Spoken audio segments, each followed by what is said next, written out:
Bien, mi nombre es Alejandro Lares, soy estudiante universitario en el Instituto Jesús Obrero en el área de la contaduría y a continuación les voy a hablar acerca de lo que son los diferentes tipos de inflación. Tenemos primero inflación por costo, que se produce cuando suben los precios de los bienes y servicios. Aquí se juega un rol de disponibilidad de insumos por la industria.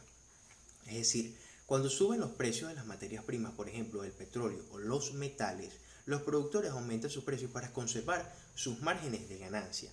La inflación por consumo, por otro lado, se rige por las leyes de oferta y demanda. Cuando la demanda de ciertos bienes supera la capacidad de una economía para producirlos o importarlos, sus precios varían y tienden a subir. La inflación autoconstruida aparece cuando en una economía se anticipan futuros incrementos de precios. Para evitar aumentos bruscos, los precios comienzan a ajustarse de forma gradual. Inflación por expectativas inflacionarias, que en algunos países se evidencia con altos índices de inflación. Los trabajadores demandan mejoras en las pagas salariales para poder enfrentar esta problemática. Esto hace que los empresarios también aumenten sus precios y así la inflación es cada vez mayor. Inflación moderada es un aumento de precios estables, lento y gradual. Las personas que viven en economía o en este tipo de economía de inflación moderada suelen intervenir en el país y confiar su dinero a los bancos y al Estado. Inflación galopante se distingue de otros tipos de inflación porque implica aumentos entre el 30 y el 240% al año.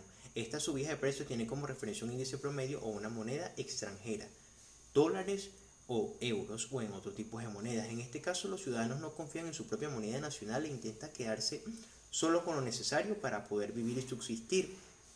El resto lo invierten en la compra de dólares o en otro tipo de moneda, como es el caso de Venezuela, que representa un aumento de precio del 50% mensual. Esto es señal de una profunda crisis económica que se agrava o se emite el papel de moneda sin respaldo. Aquí los ciudadanos prefieren gastar de inmediato su dinero para evitar que pierda su valor y reclaman constantes aumentos del salario. Primeramente, en los diferentes tipos de inflación a lo largo del mundo tenemos la inflación de Japón, que es un fenómeno perjudicial dentro de la inflación. Esto se le conoce como deflación, es decir, la caída generalizada en el precio de los productos pues puede provocar recesiones sostenidas en el tiempo. El país, dentro de su generación de jóvenes que ha vivido toda su vida en un entorno económico de caída de precios en los bienes de consumo. Ni siquiera con todas las inyecciones económicas que le ha dado el presidente ha llevado a cabo durante sus mandatos han servido para paliar o mejorar esta problemática. Una política monetaria ultra expansiva sigue en incremento en Japón hasta 3.5 millones de euros. Para ponerlos en perspectiva, en su Producto Interno Bruto en el 2018 fue de 4.2 millones de euros. Afortunadamente, a pesar de que los resultados no han sido los esperados, la deflación parece alejarse. Todavía persisten algunos fantasmas, su deuda pública sigue siendo de largo y muy elevado alcance a lo largo del mundo, el consumo sigue siendo bajo y las empresas siguen sin subir los salarios de sus trabajadores. En el caso más salvaje de hiperinflación se encuentra lo que fue Hungría en 1946, un país que ha sufrido la ocupación alemana durante la Segunda Guerra Mundial. Los precios se duplicaban cada 15 horas y el Banco Central llegó a imprimir billetes por valor de 100 trillones de pengos, la moneda actual de aquel entonces. En Zimbabue tampoco le va a la saga, es decir, que el gobierno de Robert Mugabe recientemente dispuesto provocó que los precios se duplicasen cada 24 horas. Una inflación mensual de 76.600 millones o porcentaje para la historia de la inflación quedan los billetes por valor de 100 billones de dólares zimbabuenses, es decir, 14 ceros a la moneda. En la República Federal de Yugoslavia existió una tasa de inflación diaria del 65%, los precios se cambiaban cada 34 horas. Es un país formado tras la Primera Guerra Mundial, recordemos esto, por el nombre de Bosnia, Herzegovina, Serbia, Croacia y Montenegro.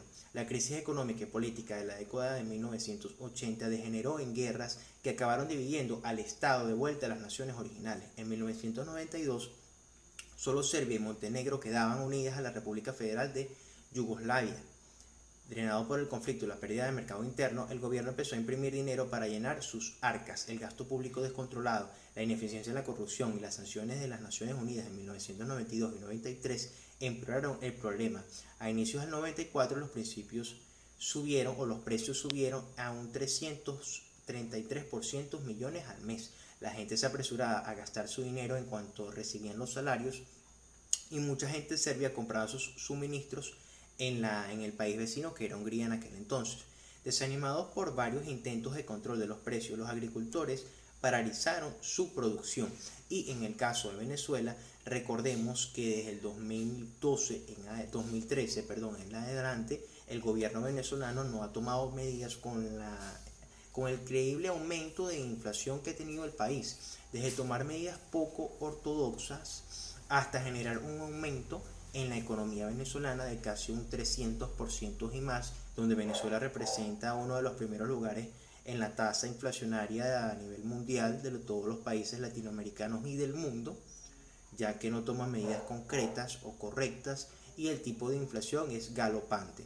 Es decir, que el venezolano promedio no está consciente o no está conforme con el tipo de moneda porque de la misma economía no se da para ello y tiene que avanzar o reflejar hacia otras monedas, en este caso los dólares o los euros, para poder subsistir en el mercado y poder comprar sus necesidades.